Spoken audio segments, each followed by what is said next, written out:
The story for me, WCRS Go on the Bloomberg, and I can bring up my Bloomberg for you right now, David, and the story has just been sterling resilience in the G10 space. It's been absolutely remarkable. This is every G10 currency against the dollar, and the outperformance, the only outperformance over the last month has come from sterling.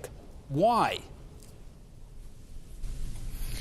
Well, probably the best explanation is because the sterling has already corrected, and when you look really at the exchange rate, we assess it as undervalued. Why is it undervalued? Well, because there's a lot of speculation in there for the Brexit. There had probably also been a rest of speculation that not fiscal policy is helping the UK economy going forward, but rather monetary policy. So, namely rate cuts. This is something which is bad for a currency.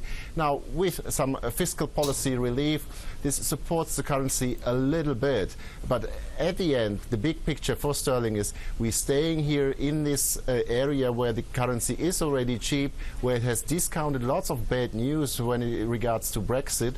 So it's really easy to surprise here on the positive side, and this explains mostly that it has been very little affected by the US dollar strength, which you have seen in Japanese yen the most actually, and also in other European currencies, including the euro. If you were a real money account, David, and you were thinking about how you're going to deal with your sterling exposure, what would you be doing right now? Would you buy it now and wait? Would you wait and see that there's a better opportunity? Is there how much volatility am I going to see either side of the current number? Well, frankly, I mean, the undervaluation the sterling offers right now is too small, given the volatility and given that every political event in the UK is increasing the volatility. And don't forget the big picture.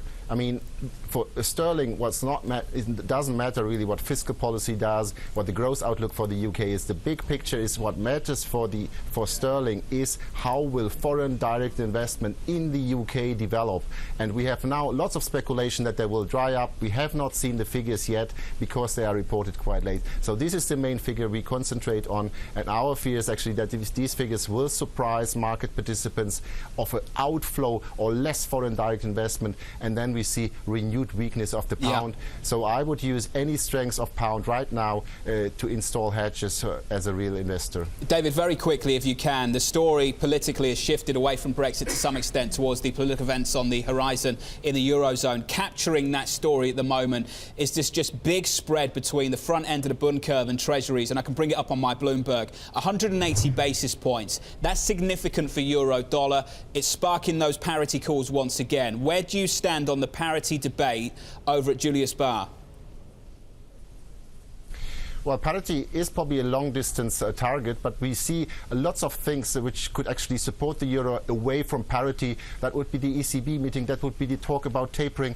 See, the situation in the eurozone is actually economically quite good. It's now out of the headlines. It will come back as soon as we have the ECB meeting on December, and we think going for parity is a bit too aggressive on the euro cross. We see other crosses which might become more under pressure from dollar strength, and this is in particular the yen dollar cross.